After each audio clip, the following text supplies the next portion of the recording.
Assalamualaikum warahmatullahi wabarakatuh. Semua kita, kecil atau besar, sengaja atau tidak, khilaf atau terpaksa, pasti punya yang namanya dosa.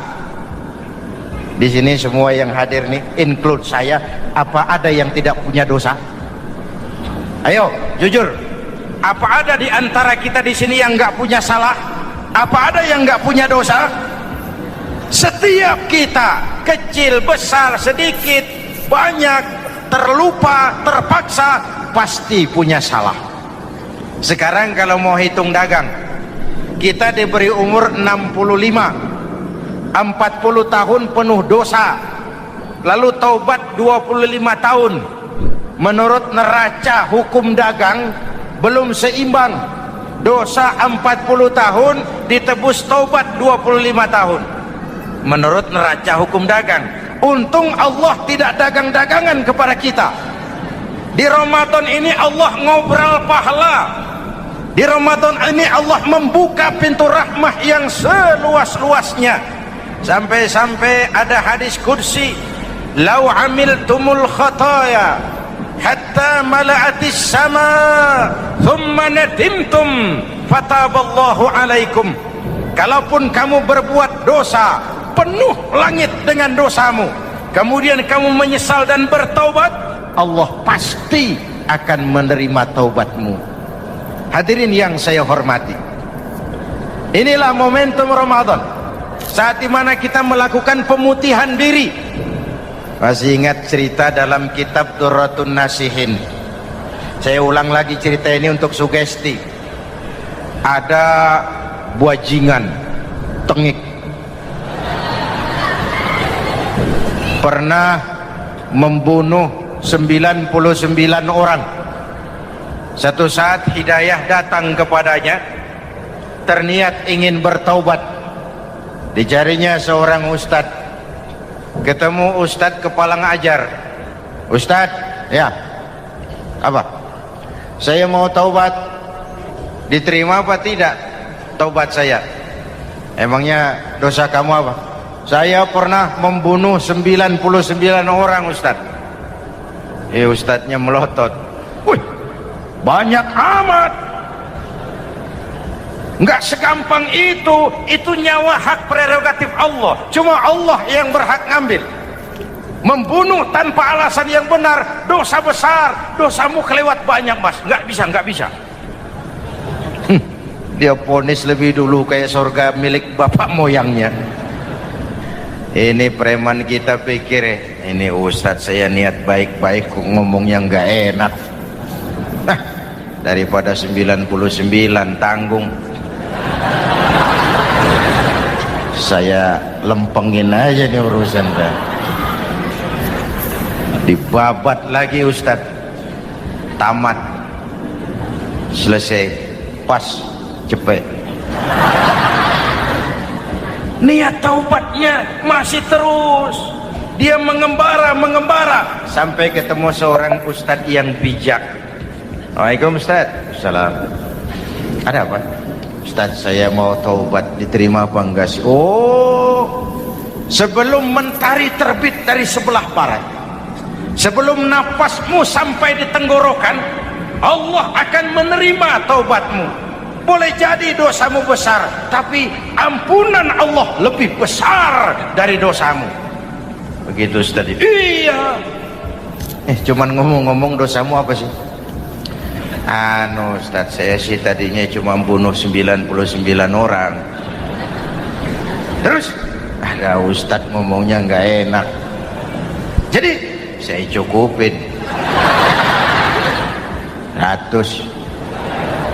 Oh, taubatmu diterima asal benar-benar. Cuma begini saja, kampungmu kampung brengsek tuh, lingkunganmu nggak sehat. Kalau kau pulang ke sana lagi, niat taubatmu bisa lentur dan luntur. Kamu pindah saja, hijrah ke kampung lain yang lebih baik. Baik Ustadz, terima kasih. Wah, ngepak koper, pindah. Belum sampai ke kampung yang dituju, ajal datang merenggut nyawa. Ketika ruh keluar dari jasad, ini malaikat rahmah dengan malaikat azab rebutan.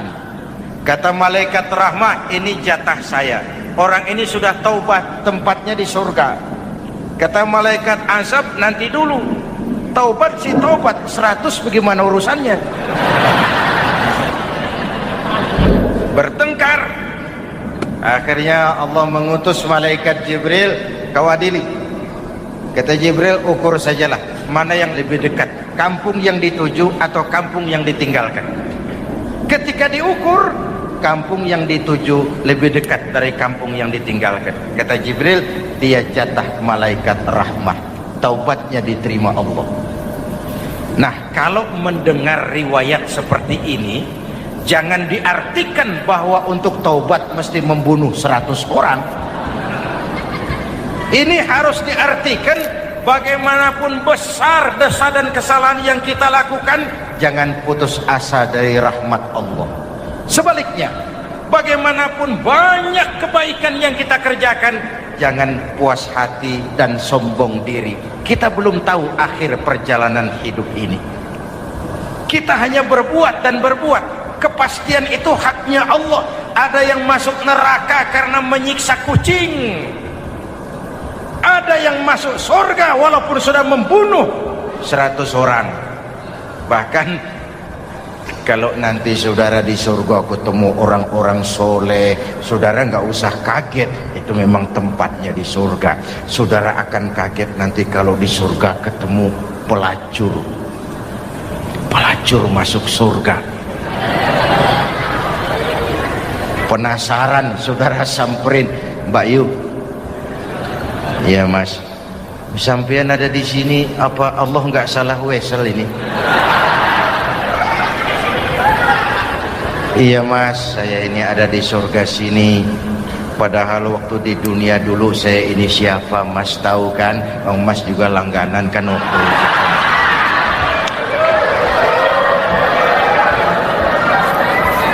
Tapi terus terang saja Mas, waktu di dunia itu saya terpaksa betul. Sejak lahir saya sudah yatim piatu. Sejak kecil sudah yatim piatu. Ada tetangga saya muslim sedikit kaya, tapi pelitnya 17 setan. Akhirnya demi tuntutan perut saya merantau ke kota besar. Ada yang nolong, katanya kerjanya ringan, uangnya lumayan. Apa? Ya itu, demi sesuap nasi saya lakoni. Satu malam saya lagi berangkat dagang, lewat masjid Baitul Ihsan, ada ceramah.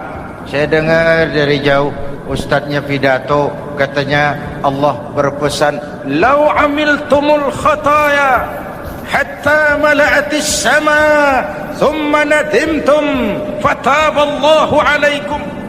Kalaupun kamu berbuat dosa, penuh langit dengan dosamu, lalu kau menyesal dan bertaubat, Allah pasti akan menerima taubatmu.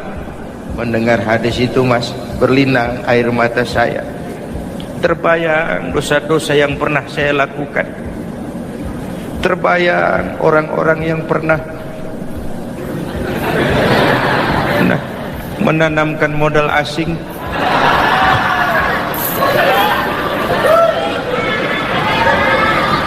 Dikala itu hidayah datang, saya niat taubat pulang kampung Mas, mudik. Lagi ngepak koper mau mudik, tamu datang, saya bilang mulai malam ini saya berhenti dagang. Taubat saya sebenar-benarnya, taubat saya diterima Allah, walaupun mampir dulu, transit dulu di tempat lain. Akhirnya saya sampai juga ke sini. Inilah Ramadan. Orang baik bukan orang yang tidak pernah salah, karena tidak ada orang yang tidak pernah salah. Orang baik kalau dia berbuat salah, dia segera sadar, dijadikannya sebagai pelajaran untuk tidak diulanginya lagi di masa yang akan datang. Maka Nabi berpesan, tuba liman syaghalahu aibuhu an uyubin nas. Beruntung benar orang yang kekurangan dirinya menyebabkan dia sibuk sampai tidak sempat mencari-cari kekurangan orang lain. Tapi celaka benar orang yang terlalu sibuk mencari-cari kekurangan orang lain, sampai lupa dengan kekurangan dirinya sendiri. Hadirin, karena itu menurut Al-Imamul Ghazali, Lailatul Qadar itu malam istimewa, adanya pada sepertiga yang akhir di malam-malam ganjil 21, 23, 25, 27, 29. Tetapi yang ingin mendapatkan Lailatul Qadar harus berjaga-jaga sejak awal Ramadan. Nggak bisa pakai ilmu ngancem. Wah, ini 21 malam nih, nggak keluar-keluar dari masjid. 22 libur, 23 absen lagi. Nggak bisa seperti itu. Ingin mendapatkan Lailatul Qadar harus berjaga-jaga sejak awal Ramadan. 1000 bulan, kira-kira 83 tahun. Rata-rata umur orang sekarang, kita ini jarang yang sampai 83. Jarang. Kalau menyontoh Rasul, jatah kita 63.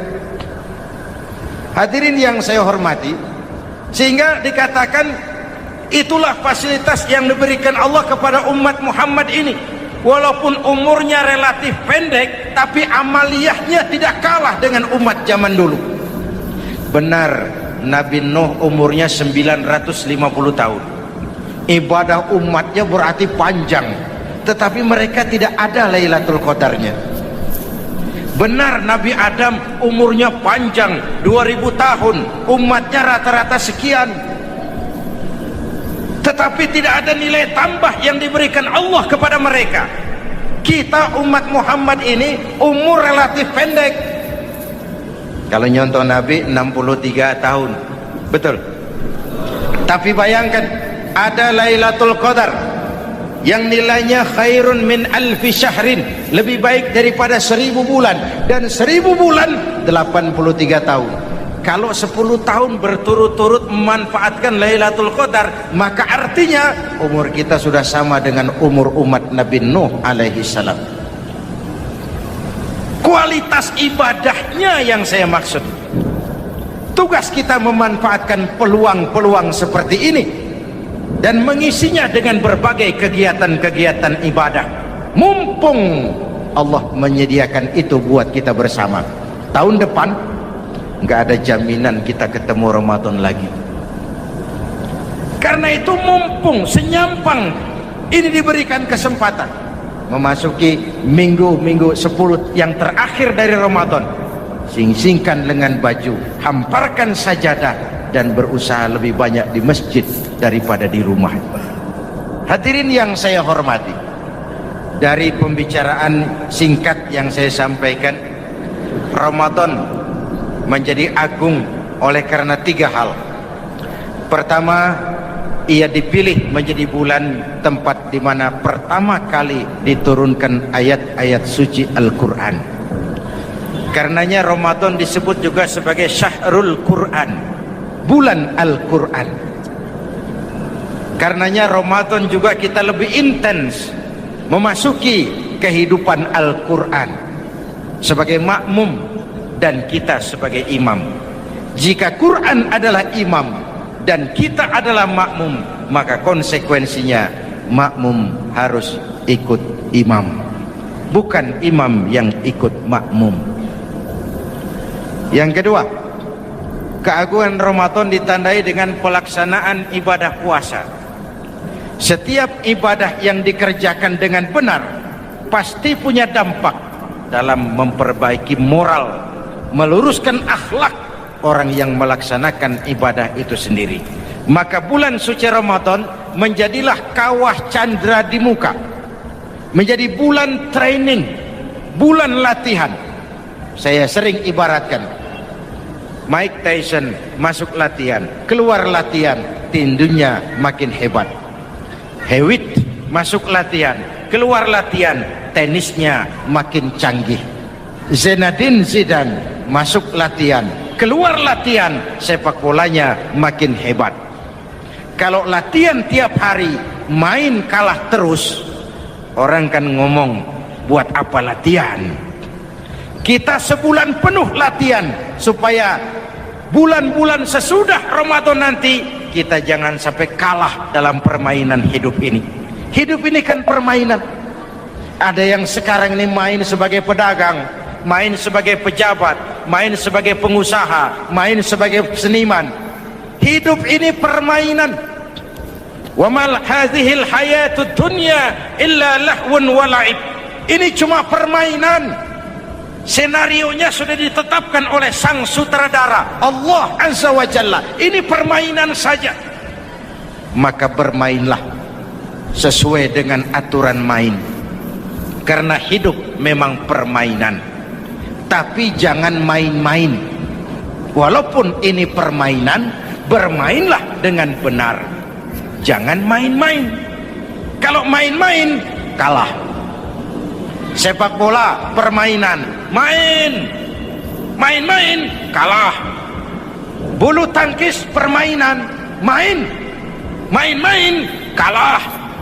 Hidup ini permainan, main dengan benar, main sesuai dengan aturan main, main-main, kalah. Hadirin yang saya hormati, karena itu 1 bulan untuk menghadapi 11 bulan sesudahnya. Ramadan dipilih oleh Allah menjadi bulan tempat di mana pertama kali diturunkan Al-Quranul Karim, kitab suci kita, imam kita, pedoman utama dalam melaksanakan berbagai kegiatan hidup.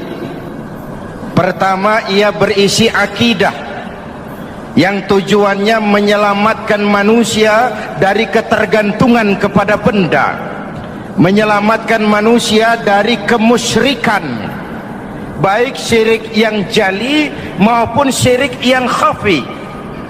Syirik jali itu syirik terang-terangan, nyata-nyata menyembah berhala, nyata-nyata meyakini Tuhan lebih dari satu.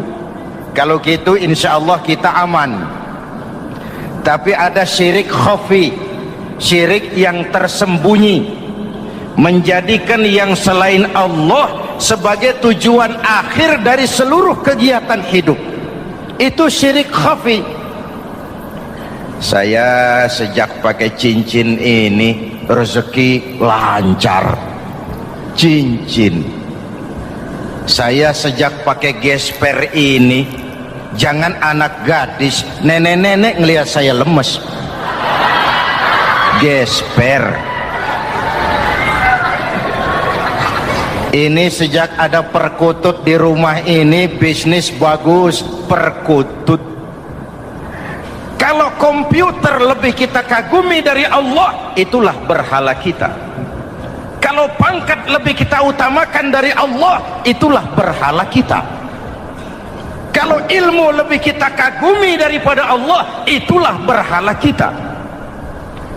Quran membebaskan manusia dari ketergantungan kepada benda, membersihkan keyakinan, meluruskan tauhid dengan konsep akidah.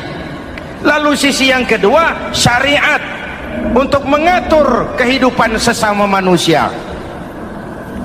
Selama ini kalau mendengar syariat, yang terbayang oleh kita kan yang serem-serem, dan memang diopinikan sedemikian rupa. Padahal watak syariat itu pertama, al-musawat bainan nas fi takalifil ahkam. Ini watak syariat Islam. Semua manusia sama dalam berhadapan dengan hukum Allah. Semua manusia sama. Bukankah ini yang kita perjuangkan dengan tuntutan keadilan? Supaya di Republik ini jangan ada warga negara kelas 1. Supaya di Republik ini jangan ada yang kebal hukum. Supaya di Republik ini hukum jangan seperti pisau, tajam ke bawah tapi tumpul ke atas. Syariat mengajarkan al-musawat bainan nas fi takalifil ahkam. Semua manusia sama dalam berhadapan dengan hukum Allah. Ketika mengajarkan orang beramal, Rasulullah kepada putri kesayangan beliau sendiri berkata, "I'mali ya Fatimah, i'mali fa inni la ughni anki minallahi syai'a." Fatimah, beramal kau. Fatimah sholat, Fatimah puasa, Fatimah haji. Kalau kau tidak beramal Fat, aku ayahmu Rasulullah tidak akan sanggup membelamu di akhirat nanti. Inilah watak syariat. Tidak mentang-mentang anak kesayangan lalu ada jaminan, sudah Fat, kamu nggak sholat nggak apa-apa, nanti di akhirat ada papi. Tidak. Semua manusia sama dalam berhadapan dengan hukum. Andai kata Fatimah putri Muhammad mencuri, tidak usah orang lain, Muhammad sendiri yang akan memotong tangannya. Bukankah keadilan macam ini yang kita harapkan? Cuma sayang, selama ini banyak kita mengenal Islam seperti orang buta kenal gajah. Ada 3 orang buta dilepas ke kebun binatang, disuruh kenal gajah. Saya yakin laporannya lain-lain. Orang buta pertama bilang, Pak, gajah tipis lebar kayak kipas. Kenapa? Dia baru pegang telinganya. Orang buta kedua ngotot, goblok itu Pak. Yang betul saya, gajah kecil panjang kayak ular. Kenapa? Yang dia pegang ekornya. Orang buta ketiga lebih marah, dua-duanya tolol Pak. Yang betul itu saya, gajah tinggi besar seperti pohon kelapa, karena yang dia pegang kakinya. Beginilah kita mengenal Islam, seperti orang buta kenal gajah. Frame of reference, kacamata pandangannya tidak total. Baru kenal kaki gajah sudah sok tahu gajah. Baru kenal telinga gajah sudah sok kenal gajah. Kemana-mana pidato, saudara-saudara, gajah tipis lebar kayak kipas. Buat orang yang belum kenal gajah, dia menyesatkan. Buat orang yang sudah tahu gajah, senyum di kulum. Oh, kau baru kenal kupingnya kok. Begitulah kadang-kadang kita baca Quran, ayatnya yang keras, kesannya Islam itu sangar, Islam itu sadis, Islam itu perang. Di sisi lain ada yang adem, sejuk, lalu lahir generasi feminim. Buat saya yang terpenting semua kita perlu. Rasul mengajarkan, la takun ratban fatuksara wala yabisan fatuksara. Jangan lemah, nanti kau diinjak orang, tapi jangan keras, nanti kau dipatahkan orang. Hadirin yang saya hormati, lalu syariat juga punya tadrij fit tasri, tahapan dalam melaksanakan syariat. Oleh karena itu, Ramadan yang keagungannya ditandai dengan turunnya Al-Quran harus jadi momentum kembalinya kita kepada Al-Quran. Quran itu imam, kita ini makmum. Saya mau tanya, imam ikut makmum apa makmum ikut imam? Makmum ikut imam apa imam ikut makmum? Makmum ikut imam. Kalau Quran imam dan kita makmum, kita ikut Quran, jangan Quran diminta ikut kita. Imam ruku, kita ruku. Imam sujud, kita sujud. Imam i'tidal, kita i'tidal. Ke barat kata Quran, ke barat kita berangkat. Ke timur kata Quran, ke timur kita menuju. Halal kata Quran, ambil. Haram menurut Quran, tinggalkan. Kalau dia imam dan kita adalah makmum, mari berimam kepada Al-Quranul Karim. Yang kedua, keagungan Ramadan ditandai dengan perintah melaksanakan ibadah puasa. Para ulama menyebut puasa itu ibadah sirriyah, ibadah rahasia, ibadah abstrak, tidak ada unsur sugesti. Kalau kita sholat, orang lihat. Kita sedekah, orang tahu. Kita pergi haji, satu kampung nganter. Kita puasa, cuma kita dan Allah. Pura-pura sholat, ketahuan Pak. Pura-pura sedekah, nggak bisa dong, apa yang disedekahin. Pura-pura haji, kemana perginya? Tapi pura-pura puasa, gampang. Keluar rumah, bibir lap yang kering, jalan lemesin dikit, ada angin miring, lemes amat. puasa. Sirriyah, abstrak. Ibadah lain bisa dinilai, wah itu teman kita sodakohnya berani ya. Kok tahu kamu? Kelihatan dari jumlahnya. Itu sholatnya khusyuk ya. Kok ngerti kamu? Kelihatan dari geraknya. Tetangga sebelah itu rasa-rasanya hajinya mabrur ya. Kok ngerti kamu? Kelihatan dari tingkah lakunya setelah pulang haji. Kalau yang sebelah lagi itu haji tomat. Di Mekah tobat sampai kampung kumat. Ibadah lain kelihatan bisa dinilai, tapi puasa tidak bisa dinilai. Belum pernah saya dengar orang bilang teman kita puasanya mantap betul ya. Kok tahu kamu? Beludah terus. Nggak ada hubungannya. Oleh karena puasa ibadah sirri, ibadah abstrak, maka yang terbentuk dari ibadah ini pertama keikhlasan. Ini sikap hidup yang paling penting. Orang lain mau puji atau tidak bukan soal. Orang lain mau dengar atau tidak bukan soal. Ini urusan saya dengan Allah. Dari ibadah sirri seperti ini terbentuk keikhlasan, dan itu penting. Ikhlas. Saya menyantuni yatim bukan karena disorot TV, bukan karena masuk majalah, bukan karena dimuat koran, karena Allah. Berbagai fasilitas. Kalau kekuasaan dianggap sebagai fasilitas dan kekuasaan, maka yang lahir tentu akhirnya maling-maling baru, yang lahir rampok-rampok baru, yang dikuras ya harta negara. Hadirin yang saya hormati, ikhlas menerima jabatan dengan keyakinan ini amanah Allah, amanah akan dimintakan pertanggungan jawab. Ini alat untuk berbuat baik, ini alat untuk mengabdi. Kalau cuma digambarkan kekuasaan jabatan sebagai kekuasaan dan fasilitas, itu yang lalu banyak melahirkan rampok-rampok baru. Betul? Iya, kalau jabatan kan gajiannya jelas. Menteri gajinya jelas, anggota DPR gajinya jelas, presiden, wakil presiden gajinya jelas. Tetapi ketika fasilitas dan kekuasaan banyak memberikan hasil, jangan heran lalu muncul penjarahan terhadap kekayaan-kekayaan yang justru merupakan milik rakyat. Ikhlas dalam menerima jabatan, ikhlas dalam berbuat, ikhlas dalam beramal. Lalu yang kedua, jujur. Tadi siang saudara sholat zuhur apa tidak? Sholat. Yang sholat? Ya enggak, ya enggak. Sebelum sholat zuhur kan saudara berwudu. Waktu berwudu kan saudara berkemur, memasukkan air ke mulut.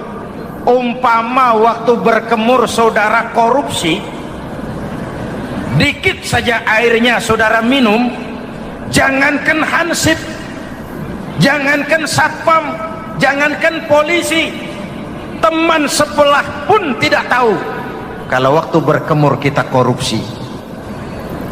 Kenapa kita tidak mau melakukan itu? Ada rasa malu kepada Allah. Alangkah positifnya kalau ini diterjemahkan dalam kehidupan.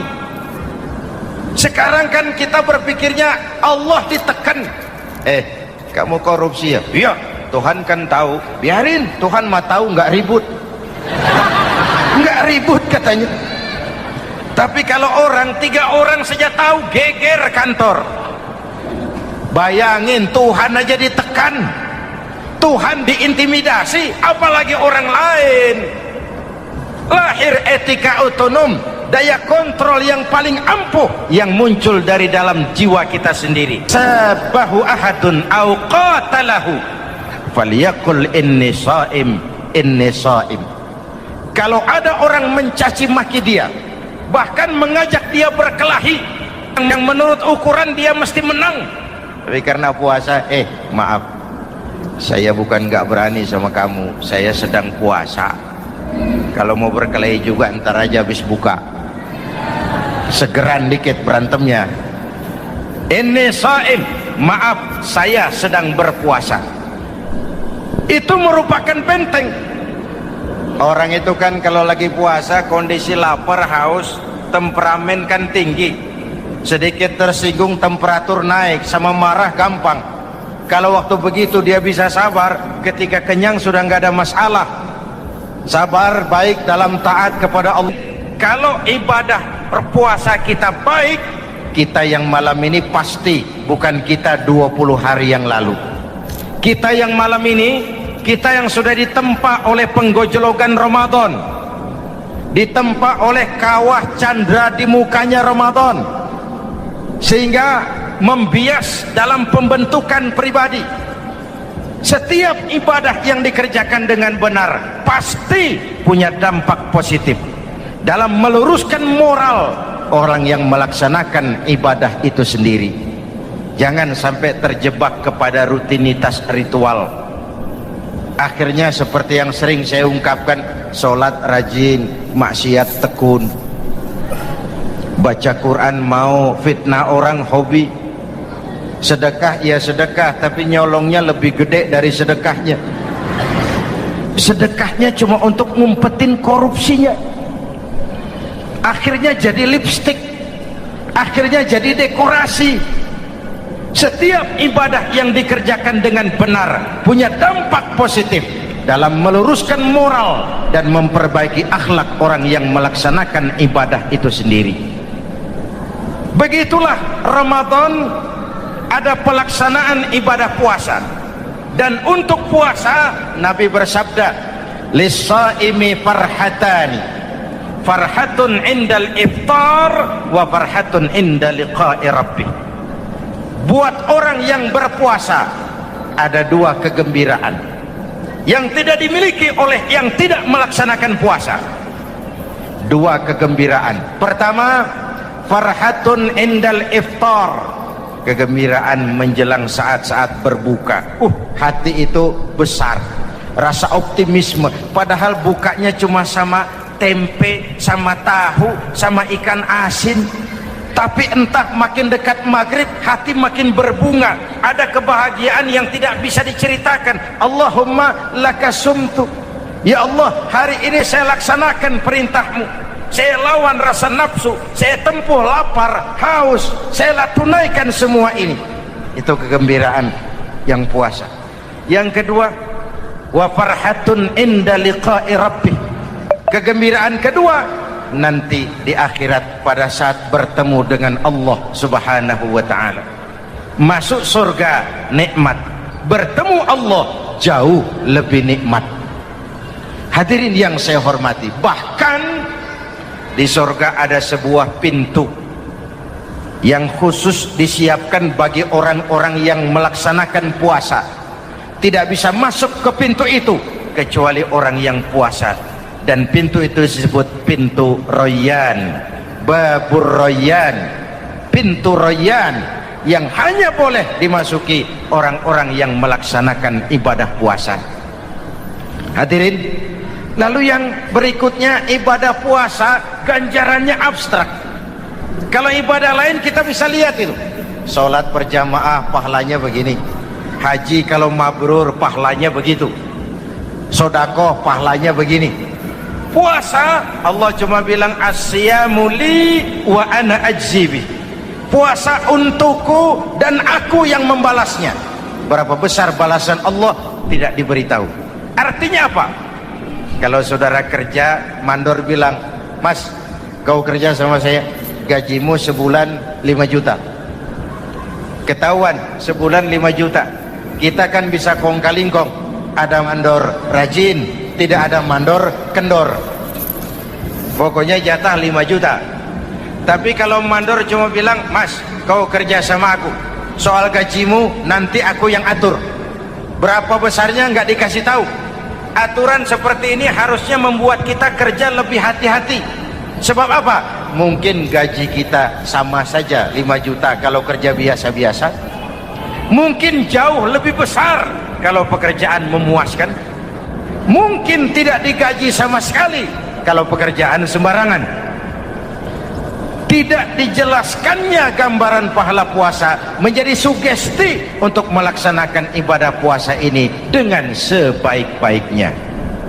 Hadirin yang saya cintai, yang ketiga soal keagungan Ramadan ini.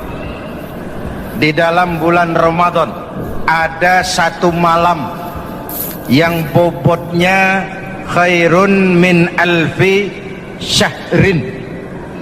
Satu malam tapi lebih baik daripada 1000 bulan, yang kita kenal dengan malam Qadar atau Lailatul Qadar.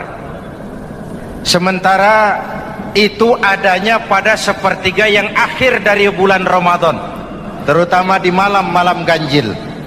Di negeri kita lihat terjadi pergeseran nilai. Awal-awal Ramadan, minggu pertama pasar sepi, masjid ramai, full house, meledak. Betul?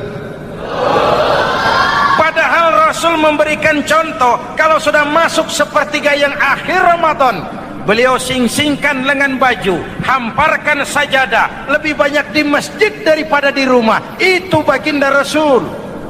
Begitulah Ramadan, ada pelaksanaan ibadah puasa. Dan untuk puasa Nabi bersabda, lis-shaimi farhatani, farhatun indal iftar wa farhatun inda liqa'i rabbih. Buat orang yang berpuasa ada dua kegembiraan yang tidak dimiliki oleh yang tidak melaksanakan puasa. Dua kegembiraan. Pertama, farhatun indal iftar, kegembiraan menjelang saat-saat berbuka. Hati itu besar, rasa optimisme, padahal bukanya cuma sama tempe, sama tahu, sama ikan asin. Tapi entah makin dekat maghrib hati makin berbunga, ada kebahagiaan yang tidak bisa diceritakan. Allahumma lakasumtu, ya Allah, hari ini saya laksanakan perintahmu, saya lawan rasa nafsu, saya tempuh lapar, haus, saya tunaikan semua ini. Itu kegembiraan yang puasa. Yang kedua, wa farhatun inda liqa'i rabbih, kegembiraan kedua nanti di akhirat pada saat bertemu dengan Allah Subhanahu wa ta'ala. Masuk surga nikmat, bertemu Allah jauh lebih nikmat. Hadirin yang saya hormati, bahkan di surga ada sebuah pintu yang khusus disiapkan bagi orang-orang yang melaksanakan puasa. Tidak bisa masuk ke pintu itu kecuali orang yang puasa.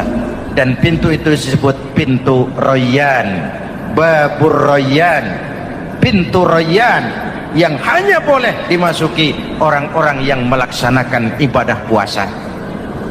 Hadirin, lalu yang berikutnya, ibadah puasa ganjarannya abstrak. Kalau ibadah lain kita bisa lihat itu, sholat berjamaah pahalanya begini, haji kalau mabrur pahalanya begitu, sedekah pahalanya begini. Puasa Allah cuma bilang as-siyamu li wa ana ajzibi, puasa untukku dan aku yang membalasnya. Berapa besar balasan Allah tidak diberitahu. Artinya apa? Kalau saudara kerja, mandor bilang, mas, kau kerja sama saya, gajimu sebulan 5 juta. Ketahuan sebulan 5 juta. Kita kan bisa kong-kalingkong, ada mandor rajin, tidak ada mandor kendor. Pokoknya jatah 5 juta. Tapi kalau mandor cuma bilang, mas, kau kerja sama aku, soal gajimu nanti aku yang atur, berapa besarnya nggak dikasih tahu. Aturan seperti ini harusnya membuat kita kerja lebih hati-hati. Sebab apa? Mungkin gaji kita sama saja 5 juta kalau kerja biasa-biasa, mungkin jauh lebih besar kalau pekerjaan memuaskan, mungkin tidak digaji sama sekali kalau pekerjaan sembarangan. Tidak dijelaskannya gambaran pahala puasa menjadi sugesti untuk melaksanakan ibadah puasa ini dengan sebaik-baiknya. Hadirin yang saya cintai, yang ketiga soal keagungan Ramadan ini. Di dalam bulan Ramadan ada satu malam yang bobotnya khairun min alfi syahrin. satu malam, tapi lebih baik daripada 1000 bulan, yang kita kenal dengan malam Qadar atau Lailatul Qadar. Sementara itu adanya pada sepertiga yang akhir dari bulan Ramadan, terutama di malam-malam ganjil. Di negeri kita lihat terjadi pergeseran nilai.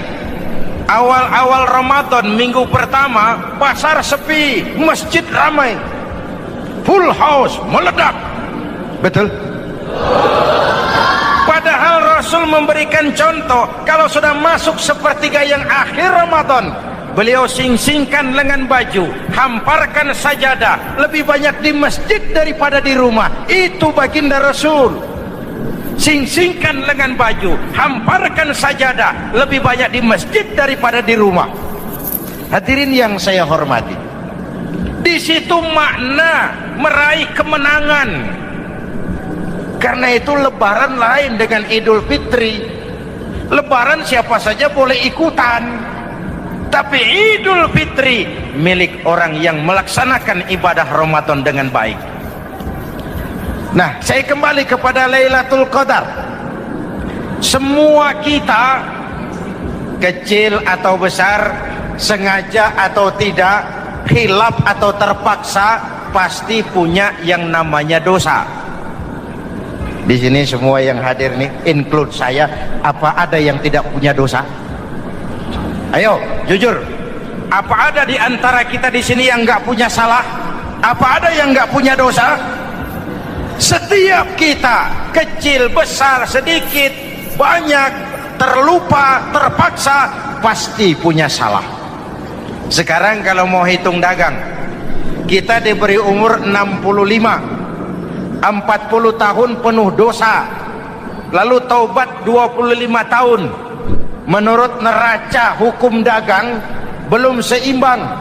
Dosa 40 tahun ditebus taubat 25 tahun. Menurut neraca hukum dagang.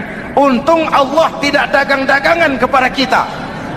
Di Ramadan ini Allah ngobrol pahala. Di Ramadan ini Allah membuka pintu rahmah yang seluas-luasnya. Sampai-sampai ada hadis qudsi, "Lau amiltumul khataya hatta mala'atis sama thumma nadimtum fataballahu alaikum." Kalaupun kamu berbuat dosa, penuh langit dengan dosamu, kemudian kamu menyesal dan bertaubat, Allah pasti akan menerima taubatmu. Hadirin yang saya hormati, inilah momentum Ramadan, saat dimana kita melakukan pemutihan diri. Masih ingat cerita dalam kitab Durratun Nasihin? Saya ulang lagi cerita ini untuk sugesti. Ada buajingan tengik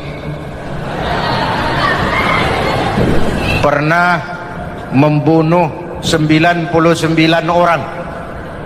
Satu saat hidayah datang kepadanya, terniat ingin bertaubat. Dicarinya seorang ustadz, ketemu ustadz kepala ngajar. Ustadz, ya, apa? Saya mau taubat, diterima apa tidak taubat saya?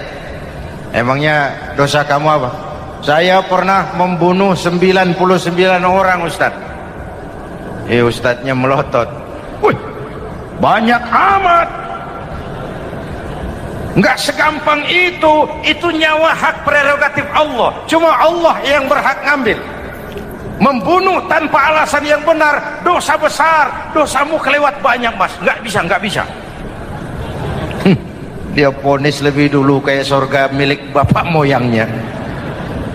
Ini preman kita pikir, ini ustadz saya niat baik-baik kok ngomongnya nggak enak.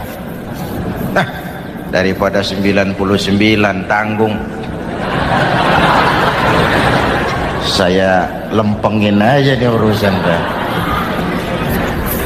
Dibabat lagi ustadz, tamat, selesai, pas, cepet. Niat taubatnya masih terus. Dia mengembara sampai ketemu seorang ustadz yang bijak. Waalaikumsalam. Ustadz. Ada apa? Ustaz, saya mau taubat, diterima apa enggak sih? Oh, sebelum mentari terbit dari sebelah barat, sebelum napasmu sampai di tenggorokan, Allah akan menerima taubatmu. Boleh jadi dosamu besar, tapi ampunan Allah lebih besar dari dosamu. Begitu Ustaz. Iya. Cuman ngomong-ngomong, dosamu apa sih? Ustaz, saya sih tadinya cuma bunuh 99 orang. Terus ada Ustaz ngomongnya nggak enak, jadi saya cukupin 100. Oh, taubatmu diterima asal benar-benar. Cuma begini saja, kampungmu kampung brengsek tuh, lingkunganmu nggak sehat. Kalau kau pulang ke sana lagi, niat taubatmu bisa lentur dan luntur. Kamu pindah saja, hijrah ke kampung lain yang lebih baik. Baik Ustaz, makasih. Wah, ngepak koper, pindah. Belum sampai ke kampung yang dituju, ajal datang merenggut nyawa. Ketika ruh keluar dari jasad, ini malaikat rahmah dengan malaikat azab rebutan. Kata malaikat rahmah, ini jatah saya. Orang ini sudah taubat, tempatnya di surga.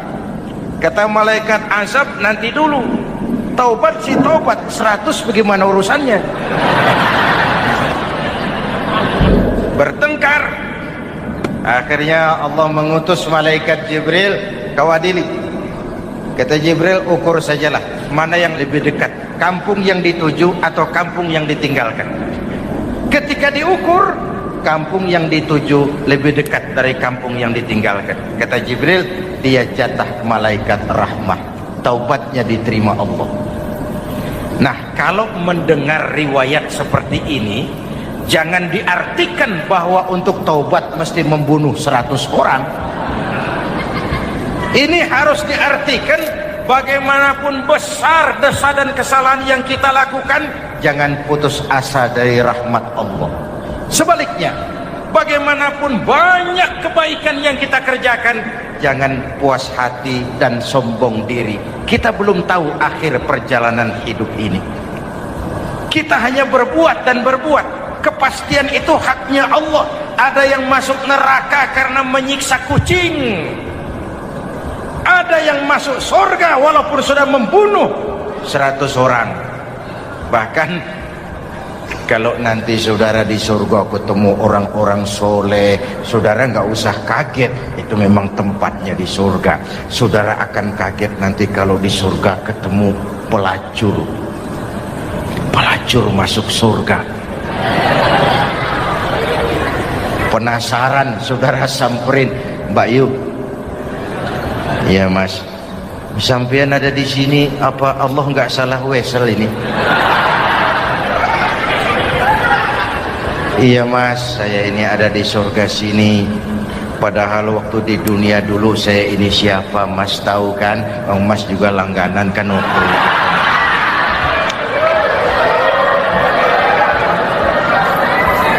Tapi terus terang saja Mas, waktu di dunia itu saya terpaksa betul. Sejak lahir saya sudah yatim piatu. Sejak kecil sudah yatim piatu. Ada tetangga saya muslim sedikit kaya, tapi pelitnya 17 setan. Akhirnya demi tuntutan perut saya merantau ke kota besar. Ada yang nolong, katanya kerjanya ringan, uangnya lumayan. Apa? Yaitu demi sesuap nasi saya lakoni. Satu malam saya lagi berangkat dagang, lewat masjid Baitul Ihsan, ada ceramah.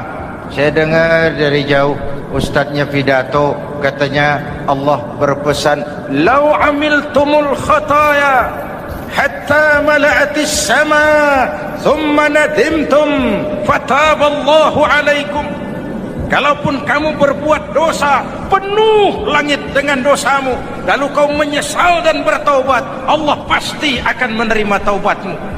Mendengar hadis itu Mas, berlinang air mata saya. Terbayang dosa-dosa yang pernah saya lakukan. Terbayang orang-orang yang pernah menanamkan modal asing.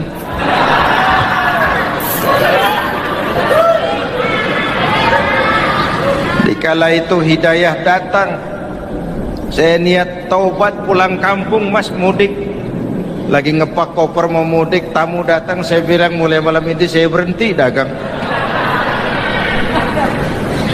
Taubat saya sebenar-benarnya, taubat saya diterima Allah, walaupun mampir dulu, transit dulu di tempat lain, akhirnya saya sampai juga ke sini. Inilah Ramadan. Orang baik bukan orang yang tidak pernah salah, karena tidak ada orang yang tidak pernah salah. Orang baik kalau dia berbuat salah, dia segera sadar, dijadikannya sebagai pelajaran untuk tidak diulanginya lagi di masa yang akan datang. Maka Nabi berpesan, tuba liman syaghalahu aibuhu an uyubin nas. Beruntung benar orang yang kekurangan dirinya menyebabkan dia sibuk sampai tidak sempat mencari-cari kekurangan orang lain. Tapi celaka benar orang yang terlalu sibuk mencari-cari kekurangan orang lain sampai lupa dengan kekurangan dirinya sendiri. Hadirin, karena itu menurut Al-Imamul Ghazali, Lailatul Qadar itu malam istimewa. Adanya pada sepertiga yang akhir di malam-malam ganjil, 21, 23, 25, 27, 29. Tetapi yang ingin mendapatkan Lailatul Qadar harus berjaga-jaga sejak awal Ramadan. Nggak bisa pakai ilmu ngancem. Wah, ini 21 malam nih, nggak keluar-keluar dari masjid. 22 libur, 23 absen lagi. Nggak bisa seperti itu. Ingin mendapatkan Lailatul Qadar harus berjaga-jaga sejak awal Ramadan. 1000 bulan, kira-kira 83 tahun. Rata-rata umur orang sekarang, kita ini jarang yang sampai 83. Jarang. Kalau menyontoh Rasul, jatah kita 63. Hadirin yang saya hormati, sehingga dikatakan itulah fasilitas yang diberikan Allah kepada umat Muhammad ini. Walaupun umurnya relatif pendek, tapi amaliyahnya tidak kalah dengan umat zaman dulu. Benar, Nabi Nuh umurnya 950 tahun. Ibadah umatnya berarti panjang, tetapi mereka tidak ada Lailatul Qadarnya. Benar, Nabi Adam umurnya panjang, 2000 tahun, umatnya rata-rata sekian, tetapi tidak ada nilai tambah yang diberikan Allah kepada mereka. Kita umat Muhammad ini umur relatif pendek. Kalau nyontoh Nabi 63 tahun, betul. Tapi bayangkan, ada Lailatul Qadar yang nilainya khairun min alfi syahrin, lebih baik daripada 1000 bulan, dan 1000 bulan 83 tahun. Kalau 10 tahun berturut-turut memanfaatkan Lailatul Qadar, maka artinya umur kita sudah sama dengan umur umat Nabi Nuh alaihi salam. Kualitas ibadahnya yang saya maksud. Tugas kita memanfaatkan peluang-peluang seperti ini dan mengisinya dengan berbagai kegiatan-kegiatan ibadah. Mumpung Allah menyediakan itu buat kita bersama. Tahun depan nggak ada jaminan kita ketemu Ramadan lagi. Karena itu mumpung senyampang ini diberikan kesempatan memasuki minggu-minggu 10 yang terakhir dari Ramadan, sing-singkan lengan baju, hamparkan sajadah, dan berusaha lebih banyak di masjid daripada di rumah. Hadirin yang saya hormati, dari pembicaraan singkat yang saya sampaikan, Ramadan menjadi agung oleh karena 3 hal. Pertama, ia dipilih menjadi bulan tempat di mana pertama kali diturunkan ayat-ayat suci Al-Quran. Karenanya Ramadan disebut juga sebagai Syahrul Quran, bulan Al-Quran. Karenanya Ramadan juga kita lebih intens memasuki kehidupan Al-Quran sebagai makmum dan kita sebagai imam. Jika Quran adalah imam dan kita adalah makmum, maka konsekuensinya makmum harus ikut imam, bukan imam yang ikut makmum. Yang kedua, keagungan Ramadan ditandai dengan pelaksanaan ibadah puasa. Setiap ibadah yang dikerjakan dengan benar pasti punya dampak dalam memperbaiki moral, meluruskan akhlak orang yang melaksanakan ibadah itu sendiri. Maka bulan suci Ramadan menjadilah kawah candra di muka, menjadi bulan training, bulan latihan. Saya sering ibaratkan, Mike Tyson masuk latihan, keluar latihan, tinjunya makin hebat. Hewitt masuk latihan, keluar latihan, tenisnya makin canggih. Zinedine Zidane masuk latihan, keluar latihan, sepak bolanya makin hebat. Kalau latihan tiap hari, main kalah terus, orang kan ngomong, buat apa latihan? Kita sebulan penuh latihan supaya bulan-bulan sesudah Ramadan nanti kita jangan sampai kalah dalam permainan hidup ini. Hidup ini kan permainan. Ada yang sekarang ini main sebagai pedagang, main sebagai pejabat, main sebagai pengusaha, main sebagai seniman. Hidup ini permainan. Wa mal hadhil hayatud dunya illa lahwun wa la'ib. Ini cuma permainan. Senarionya sudah ditetapkan oleh sang sutradara Allah Azza wa Jalla. Ini permainan saja. Maka bermainlah sesuai dengan aturan main, karena hidup memang permainan. Tapi jangan main-main. Walaupun ini permainan, bermainlah dengan benar. Jangan main-main. Kalau main-main, kalah. Sepak bola permainan, main-main, kalah. Bulu tangkis permainan, main-main, kalah.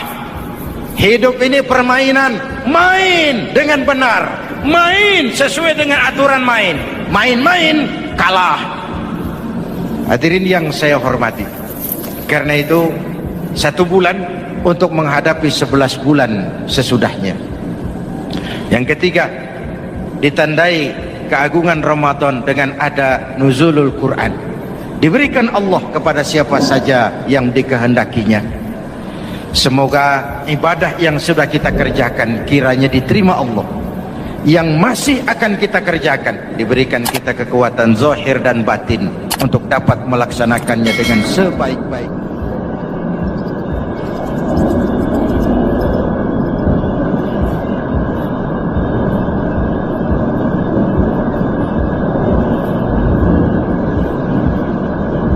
Pertama, Ramadan dipilih oleh Allah menjadi bulan tempat di mana pertama kali diturunkan Al-Quranul Karim, kitab suci kita, imam kita, pedoman utama dalam melaksanakan berbagai kegiatan hidup.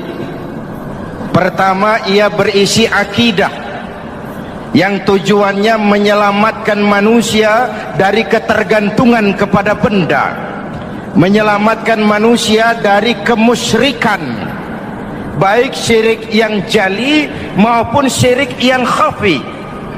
Syirik jali itu syirik terang-terangan, nyata-nyata menyembah berhala, nyata-nyata meyakini Tuhan lebih dari satu.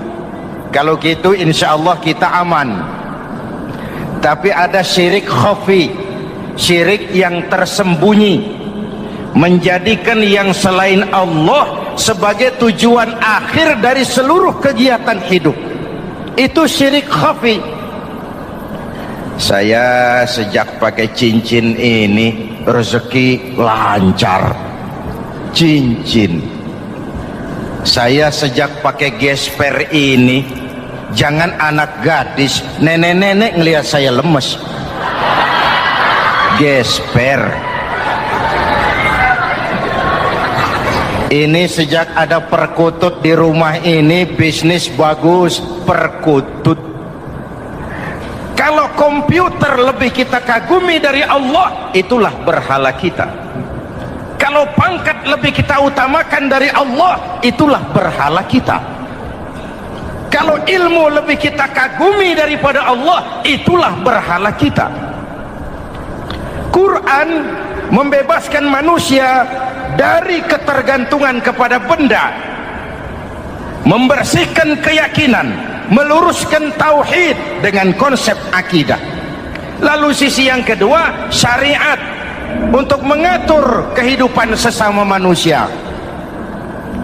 Selama ini kalau mendengar syariat, yang terbayang oleh kita kan yang serem-serem, dan memang diopinikan sedemikian rupa. Padahal watak syariat itu pertama, al-musawat bainan nas fi takalifil ahkam. Ini watak syariat Islam. Semua manusia sama dalam berhadapan dengan hukum Allah. Semua manusia sama. Bukankah ini yang kita perjuangkan dengan tuntutan keadilan? Supaya di Republik ini jangan ada warga negara kelas 1. Supaya di Republik ini jangan ada yang kebal hukum. Supaya di Republik ini hukum jangan seperti pisau, tajam ke bawah tapi tumpul ke atas. Syariat mengajarkan al-musawat bainan nas fi takalifil ahkam. Semua manusia sama dalam berhadapan dengan hukum Allah. Ketika mengajarkan orang beramal, Rasulullah kepada putri kesayangan beliau sendiri berkata, "I'mali ya Fatimah, i'mali fa inni la ughni anki minallahi syai'a." Fatimah, beramal kau. Fatimah, solat. Fatimah, puasa. Fatimah, haji. Kalau kau tidak beramal, aku ayahmu Rasulullah tidak akan sanggup membelamu di akhirat nanti. Inilah watak syariat. Tidak mentang-mentang anak kesayangan lalu ada jaminan, sudah Fat, kamu nggak sholat nggak apa-apa, nanti di akhirat ada papi. Tidak. Semua manusia sama dalam berhadapan dengan hukum. Andai kata Fatimah putri Muhammad mencuri, tidak usah orang lain, Muhammad sendiri yang akan memotong tangannya. Bukankah keadilan macam ini yang kita harapkan? Cuma sayang, selama ini banyak kita mengenal Islam seperti orang buta kenal gajah. Ada 3 orang buta dilepas ke kebun binatang, disuruh kenal gajah. Saya yakin laporannya lain-lain. Orang buta pertama bilang, "Pak, gajah tipis lebar kayak kipas." Kenapa? Dia baru pegang telinganya. Orang buta kedua ngotot, "Goblok itu Pak. Yang betul saya, gajah kecil panjang kayak ular." Kenapa? Yang dia pegang ekornya. Orang buta ketiga lebih marah, dua-duanya tolol Pak. Yang betul itu saya, gajah tinggi besar seperti pohon kelapa. Karena yang dia pegang kakinya. Beginilah kita mengenal Islam. Seperti orang buta kenal gajah, frame of reference, kacamata pandangannya tidak total. Baru kenal kaki gajah sudah sok tahu gajah. Baru kenal telinga gajah sudah sok kenal gajah. Kemana-mana pidato, saudara-saudara, gajah tipis lebar kayak kipas. Buat orang yang belum kenal gajah, dia menyesatkan. Buat orang yang sudah tahu gajah, senyum di kulum. Oh, kau baru kenal kupingnya kok. Begitulah kadang-kadang kita baca Quran, ayatnya yang keras. Kesannya Islam itu sangar, Islam itu sadis, Islam itu perang. Di sisi lain ada yang adem, sejuk, lalu lahir generasi feminim. Buat saya yang terpenting semua kita perlu. Rasul mengajarkan, la takun ratban fatuksara wala yabisan fatuksara. Jangan lemah, nanti kau diinjak orang, tapi jangan keras, nanti kau dipatahkan orang. Hadirin yang saya hormati, lalu syariat juga punya tadrij fit tasri', tahapan dalam melaksanakan syariat. Oleh karena itu, Ramadan yang keagungannya ditandai dengan turunnya Al-Quran, harus jadi momentum kembalinya kita kepada Al-Quran. Quran itu imam, kita ini makmum. Saya mau tanya, imam ikut makmum apa makmum ikut imam? Makmum ikut imam apa imam ikut makmum? Makmum ikut imam. Kalau Quran imam dan kita makmum, kita ikut Quran, jangan Quran diminta ikut kita. Imam ruku, kita ruku. Imam sujud, kita sujud. Imam i'tidal, kita i'tidal. Ke barat kata Quran, ke barat kita berangkat. Ke timur kata Quran, ke timur kita menuju. Halal kata Quran, ambil. Haram menurut Quran, tinggalkan. Kalau dia imam dan kita adalah makmum, mari berimam kepada Al-Quranul Karim. Yang kedua, keagungan Ramadan ditandai dengan perintah melaksanakan ibadah puasa. Para ulama menyebut puasa itu ibadah sirriyah, ibadah rahasia, ibadah abstrak, tidak ada unsur sugesti. Kalau kita sholat, orang lihat. Kita sedekah, orang tahu. Kita pergi haji, satu kampung nganter. Kita puasa, cuma kita dan Allah. Pura-pura sholat, ketahuan Pak. Pura-pura sedekah, nggak bisa dong apa yang disedekahin. Pura-pura haji, kemana perginya? Tapi pura-pura puasa, gampang. Keluar rumah, bibir lap yang kering, jalan lemesin dikit, ada angin miring, lemes amat puasa. Sirriyah, abstrak. Ibadah lain bisa dinilai, wah itu teman kita sodakohnya berani ya. Kok tahu kamu? Kelihatan dari jumlahnya. Itu sholatnya khusyuk ya. Kok ngerti kamu? Kelihatan dari geraknya. Tetangga sebelah itu rasa-rasanya hajinya mabrur ya. Kok ngerti kamu? Kelihatan dari tingkah lakunya setelah pulang haji. Kalau yang sebelah lagi itu haji tomat. Di Mekah tobat sampai kampung kumat. Ibadah lain kelihatan, bisa dinilai, tapi puasa tidak bisa dinilai. Belum pernah saya dengar orang bilang, teman kita puasanya mantap betul ya. Kok tahu kamu? Beludah terus. Nggak ada hubungannya.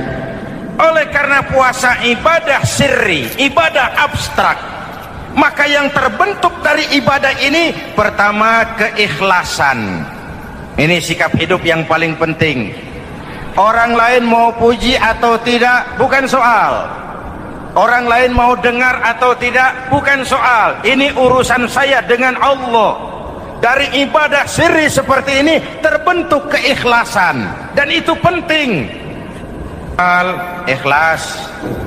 Saya menyantuni yatim bukan karena disorot TV, bukan karena masuk majalah, bukan karena dimuat koran, karena Allah. Berbagai fasilitas. Kalau kekuasaan dianggap sebagai fasilitas dan kekuasaan, maka yang lahir tentu akhirnya maling-maling baru, yang lahir rampok-rampok baru, yang dikuras ya harta negara. Hadirin yang saya hormati, ikhlas menerima jabatan dengan keyakinan ini amanah Allah, amanah akan dimintakan pertanggungan jawab. Ini alat untuk berbuat baik, ini alat untuk mengabdi. Kalau cuma digambarkan kekuasaan jabatan sebagai kekuasaan dan fasilitas, itu yang lalu banyak melahirkan rampok-rampok baru. Betul? Iya, kalau jabatan kan gajiannya jelas. Menteri gajinya jelas, anggota DPR gajinya jelas, presiden, wakil presiden gajinya jelas. Tetapi ketika fasilitas dan kekuasaan banyak memberikan hasil, jangan heran lalu muncul penjarahan terhadap kekayaan-kekayaan yang justru merupakan milik rakyat. Ikhlas dalam menerima jabatan ikhlas dalam berbuat, ikhlas dalam beramal. Lalu yang kedua, jujur. Tadi siang saudara sholat zuhur apa tidak? Sholat. Yang sholat? Ya enggak. Sebelum sholat zuhur kan saudara berwudu. Waktu berwudu kan saudara berkemur, memasukkan air ke mulut. Umpama waktu berkemur saudara korupsi, dikit saja airnya saudara minum, jangankan hansip, jangankan satpam, jangankan polisi, teman sebelah pun tidak tahu kalau waktu berkemur kita korupsi. Kenapa kita tidak mau melakukan itu? Ada rasa malu kepada Allah. Alangkah positifnya kalau ini diterjemahkan dalam kehidupan. Sekarang kan kita berpikirnya Allah ditekan. Kamu korupsi ya? Iya, Tuhan kan tahu. Biarin, Tuhan mah tahu, nggak ribut. Nggak ribut katanya. Tapi kalau 3 orang saja tahu, geger kantor. Bayangin, Tuhan aja ditekan, Tuhan diintimidasi, apalagi orang lain.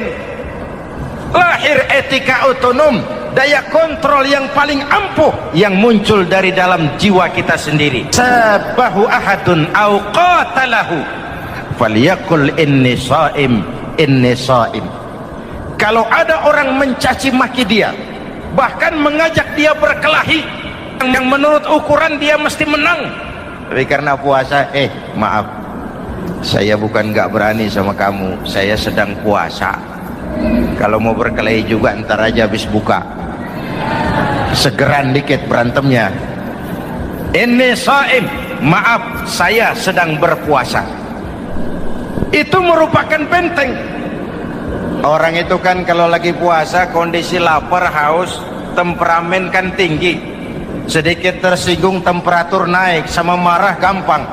Kalau waktu begitu dia bisa sabar, ketika kenyang sudah nggak ada masalah. Sabar baik dalam taat kepada Allah. Kalau ibadah berpuasa kita baik, kita yang malam ini pasti bukan kita 20 hari yang lalu. Kita yang malam ini, kita yang sudah ditempa oleh penggojologan Ramadan, ditempa oleh kawah candra di mukanya Ramadan, sehingga membias dalam pembentukan pribadi. Setiap ibadah yang dikerjakan dengan benar pasti punya dampak positif dalam meluruskan moral orang yang melaksanakan ibadah itu sendiri. Jangan sampai terjebak kepada rutinitas ritual. Akhirnya seperti yang sering saya ungkapkan, sholat rajin, maksiat tekun, baca Quran mau, fitnah orang hobi, sedekah ya sedekah tapi nyolongnya lebih gede dari sedekahnya. Sedekahnya cuma untuk ngumpetin korupsinya. Akhirnya jadi lipstik, akhirnya jadi dekorasi. Setiap ibadah yang dikerjakan dengan benar punya dampak positif dalam meluruskan moral dan memperbaiki akhlak orang yang melaksanakan ibadah itu sendiri. Begitulah Ramadan, ada pelaksanaan ibadah puasa. Dan untuk puasa Nabi bersabda, lis-shaimi farhatani, farhatun indal iftar wa farhatun inda liqa'i rabbih. Buat orang yang berpuasa ada 2 kegembiraan yang tidak dimiliki oleh yang tidak melaksanakan puasa. 2 kegembiraan. Pertama, farhatun indal iftar, kegembiraan menjelang saat-saat berbuka. Hati itu besar, rasa optimisme, padahal bukanya cuma sama tempe, sama tahu, sama ikan asin.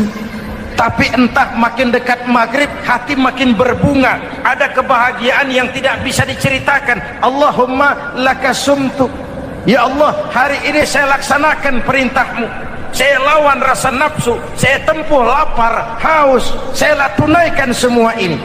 Itu kegembiraan yang puasa. Yang kedua, wa farhatun inda liqa'i rabbih, kegembiraan kedua nanti di akhirat pada saat bertemu dengan Allah Subhanahu wa ta'ala. Masuk surga nikmat, bertemu Allah jauh lebih nikmat.